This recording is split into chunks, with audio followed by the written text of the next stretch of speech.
శాసనసభలో వారితో పోటీ పడి ప్రసంగించాలన్న ఆలోచన స్ఫూర్తిని వారు మాకు ఇవ్వడం జరిగింది.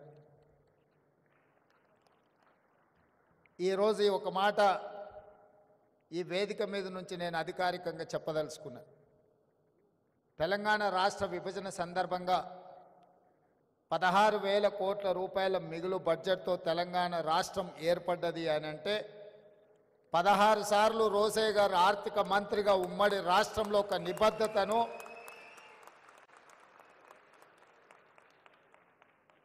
ఆర్థిక పరంగా ఒక క్రమశిక్షణను వారు పాటించారు. కాబట్టే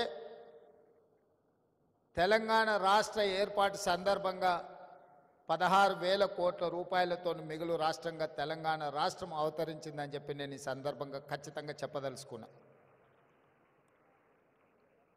2007 సంవత్సరంలో మొట్టమొదటిసారి శాసన మండలిలో నేను ప్రవేశించినప్పుడు సభలోకి వెళ్ళినప్పుడు ఒక పక్కన చుక్కా రామయ్య గారు, ఇంకొక పక్కన ప్రొఫెసర్ నాగేశ్వర్ గారు, ప్రభుత్వ పక్షాన ఆర్థిక మంత్రిగా రోసయ్య గారిని చూస్తే ఒకలాంటి భయం. ఏం మాట్లాడితే ఏం తప్పు పడతారో, మనం మాట్లాడే మాటల్లో ఏ తప్పు మాట్లాడినా, సమాచార లోపమున్నా వాళ్ళ ముందు మనం తేలిపోతామేమో అని ఒకలాంటి భయం ఉండేది. అక్కడి నుండి సాగునీటి పారుదల శాఖకు సంబంధించిన అంశాల మీద రాజీవ్ ఆరోగ్యశ్రీ ప్రవేశపెట్టినప్పుడు, ఆ అంశాల మీద విశ్లేషణ చేసినప్పుడు మొట్టమొదటిసారి రోసయ్య గారు ఆర్థిక మంత్రిగా నన్ను తన చేంబర్లోకి పిలిపించుకొని, ఎక్కడ చదువుకున్నావయ్యా నువ్వు, బాగానే మాట్లాడుతున్నావు, కాకపోతే లైబ్రరీకి వెళ్ళి ఇంకా లోతుగా నువ్వు నేర్చుకోవాల్సిన అవసరం ఉంది. ఈ శాసనసభ ప్రొసీడింగ్స్ గురించి, ప్రొసీజర్స్ మీద, ప్రాక్టీసెస్ మీద అవగాహన తెచ్చుకుంటే సభలో అద్భుతంగా రాణించగలవు, నీకు మంచి భవిష్యత్తు ఉంటుంది, చదువుకొని సభలో మాట్లాడమని చెప్పి పెద్దలు రోసయ్య గారు 2007లో నాకు సూచన చేశారు. వారు ఇచ్చిన సూచనను ఆనాడు నేను ప్రతిపక్షంలో ఉన్నా. రోసయ్య గారు ప్రతిపక్ష శాసనమండలి సభ్యుడు అని చూడకుండా ఉమ్మడి రాష్ట్రానికి చదువుకున్న ప్రజాప్రతినిధులు ప్రజా సమస్యలను అవగాహనతో చట్టసభలలో మాట్లాడితే మన యొక్క గౌరవం పెరుగుతుందన్న ఆలోచనతోటి ఆ రోజు రోసయ్య గారు నాకు సూచన చేయడం జరిగింది. వారి సూచనతో చదువుకొని వారికే ఇబ్బందికరమైన పరిస్థితులు కల్పించే విధంగా శాసన మండలిలోనే మాట్లాడేవాడిని. ఆ మాట అన్నా, సార్ మీరు సూచన చేస్తూ నేను చదువుకొని వస్తే ప్రభుత్వానికి ఇబ్బంది కలిగినప్పుడు, ప్రభుత్వం సమస్యలో ఇరుక్కున్నప్పుడు డాక్టర్ వైఎస్ రాజశేఖర రెడ్డి గారు ఆ సమస్యను పరిష్కరించడానికి మిమ్మల్నే పంపుతాడు కదా, అది మీకు కూడా ఇబ్బంది అవుతుంది కదా అని నేను వారిని అడిగిన.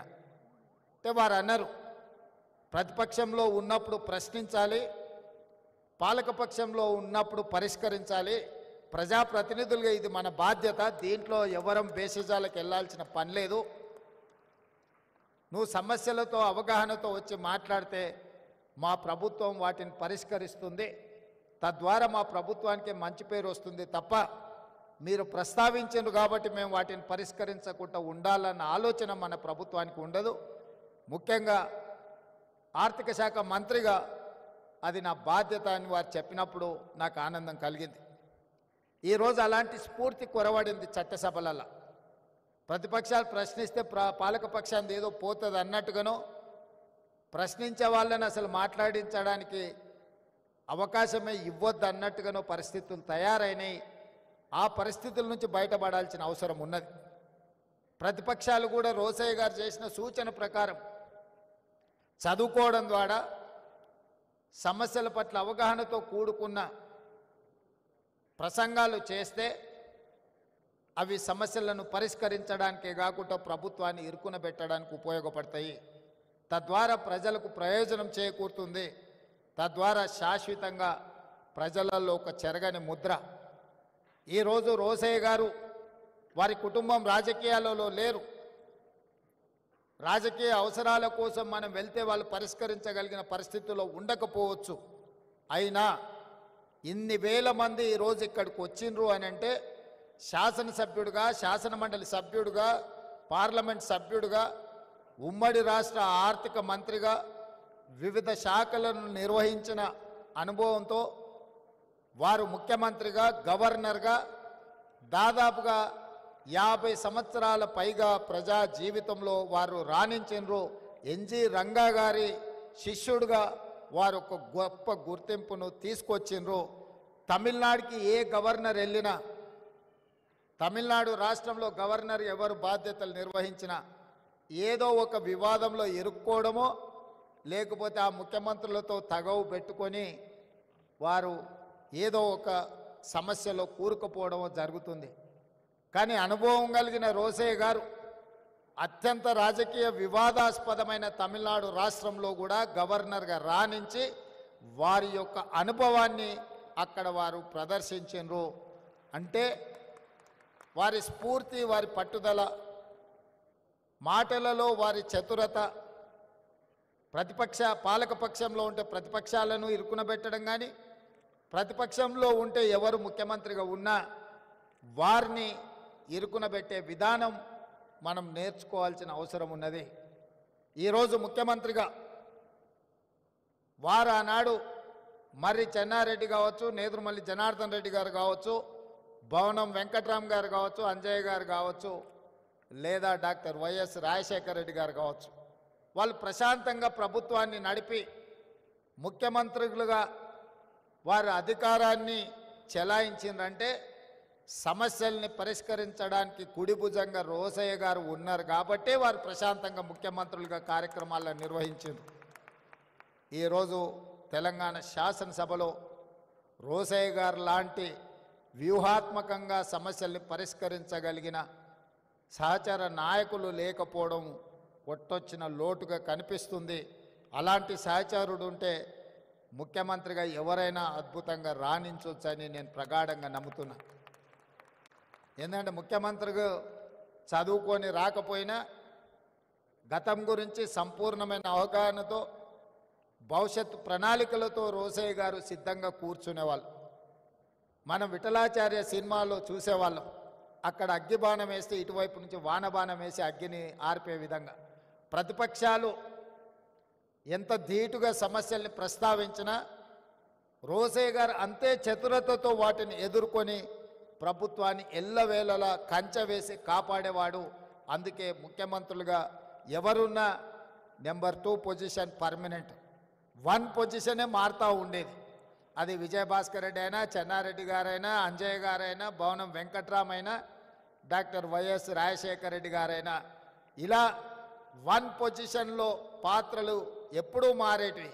కానీ 1 పొజిషన్లో ఎవరున్నా 2 పొజిషన్ మాత్రం పర్మనెంట్గా కొనిజేటి రోసయ్య గారే ఉండాలి అని ఎవరు 1కి వచ్చినా రోసయ్య గారిని కోరుకునే వాళ్ళు.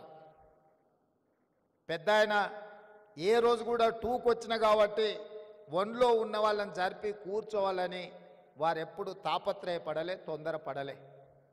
అందుకే ఆ సమయం సందర్భం వచ్చినప్పుడు శ్రీమతి సోనియా గాంధీ గారు ఈ క్లిష్ట సమయంలో రోసయ్య గారినే ముఖ్యమంత్రిగా చెయ్యాలి అని సోనియా గాంధీ గారు భావించినరు. అంటే పార్టీ పట్ల వారికి ఉన్న నిబద్ధత, పార్టీకి వారి పట్ల ఉన్న నమ్మకం, విశ్వాసం అనేది రోసయ్య గారిని ముఖ్యమంత్రిని చేసింది. నేను ఈ వేదిక మీద నుంచి ఇంకొక అంశం కూడా ప్రస్తావించదలుచుకున్నా. వారి యొక్క నిబద్ధత, వారి యొక్క క్రమశిక్షణ వారికి అన్ని హోదాలను ఇంటికి తెచ్చిపెట్టింది. ఏ రోజు కూడా నాకు తెలిసినంత వరకు రోసయ్య గారు నాకు ఈ పదవి కావాలి అని అధిష్టానాన్ని అడిగిన సందర్భం లేదు. అది మంత్రి కావచ్చు, ముఖ్యమంత్రి కావచ్చు, గవర్నర్ కావచ్చు. వారి ప్రతిభనే, వారి క్రమశిక్షణనే, వారికి పార్టీ పట్ల, నాయకత్వం పట్ల ఉన్న కమిట్మెంటే వారికి అన్ని హోదాలను తెచ్చిపెట్టింది. వారిని మనమందరం స్ఫూర్తిగా తీసుకోవాల్సిన అవసరం ఉన్నది. సభలో సమస్యల్ని వ్యూహాత్మకంగా ఎదుర్కోవాలి అని అంటే రోసయ్య గారిని గుర్తు తెచ్చుకోవాలి అని అంత బలంగా వారి ముద్ర చట్టసభల మీద వేసినరు. అలాంటి రోసయ్య గారి వర్ధంతి కార్యక్రమంలో చాలామంది మిత్రులను, ఎందుకంటే 2007 నుంచి 2014 వరకు రాష్ట్రంలో భిన్నమైన పరిస్థితులు, 2014 తర్వాత 2 రాష్ట్రాలుగా అవతరించిన తర్వాత చాలామంది మిత్రులను కలుసుకోలేకపోయినాము. ఈరోజు మిత్రులందరినీ కలుసుకోవడం, ముఖ్యంగా ఆర్యవైశ్య సమాజానికి నేను ఒక విశ్వాసాన్ని, నమ్మకాన్ని ఇయ్యదలుచుకున్నాను. ఈ రాష్ట్రం యొక్క ఆర్థిక ఎదుగుదల మీ చేతుల్లో ఉంది. ఈ రాష్ట్రం రాణించాలి, ఈ రాష్ట్రం రాణించాలి, ఈ రాష్ట్రం అభివృద్ధి పదం వైపు నడవాలి, ఈ రాష్ట్రంలో ఆర్థికంగా బలపడాలి అని అంటే మీరే కష్టపడాలి. మీరే ఈ తెలంగాణ బ్రాండ్ అంబాసిడర్లు. ఈ తెలంగాణ ఆర్థిక రంగంలో రాణించాలి అంటే మా ఆర్యవైశ్య మిత్రులు ఇంకా 1 గంట అదనంగా పని చేయాలి. ఈ పని మీకోసం కాదు, ఈ రాష్ట్రం కోసం చేయాల్సిన అవసరం ఉంది. అందుకే రాష్ట్రం ఆర్థిక రంగంలో రాణించాలి అని అంటే మీ అందరూ ముందు బాగానే ఉండాలి. మీ వ్యాపారాలకు ఎలాంటి అనుమతులు కావాలన్నా ప్రభుత్వం వైపు నుంచి ఎలాంటి ఇబ్బంది లేకుండా చూసే బాధ్యత నాది. అదేవిధంగా రాజకీయాలలో కూడా ఆర్యవైశ్యులకు తప్పకుండా పార్టీ సముచితమైన స్థానం ఇస్తుంది. కోమటిరెడ్డి వెంకటరెడ్డి గారు నా చెవిలో చెప్తున్నాడు, మనము ఆర్యవైశ్య మిత్రులను ప్రభుత్వంలో కూడా భాగస్వాములను చేయాల్సిన అవసరం ఉన్నదని, తప్పకుండా మీ అందరి మనసుల్లో ఏముందో అది కోమటిరెడ్డి వెంకటరెడ్డి గారు నాకు చెప్పినరు. తప్పకుండా అధిష్టానం దృష్టికి ఈ అంశాలను నేను తీసుకువెళ్తా. అదేవిధంగా రోసయ్య గారి విగ్రహం ఉండాలి అని మిత్రులు ప్రస్తావించరు. 100% రోసయ్య గారు ఒక సందర్భంలో వారు ముఖ్యమంత్రిగా ఉన్నప్పుడు చంద్రబాబు నాయుడు గారితో కలిసి నేను వారి ఇంటికి వెళ్ళిన ఒక రిప్రజెంటేషన్ తీసుకెళ్ళి వారితో మాట్లాడుతూ ఆ రోజు తెలంగాణ ఉద్యమానికి సంబంధించిన అంశాలు ప్రస్తావనకు వచ్చినప్పుడు రోసయ్య గారు ఒక మాట చంద్రబాబు నాయుడు గారికి చెప్పారు, చూడ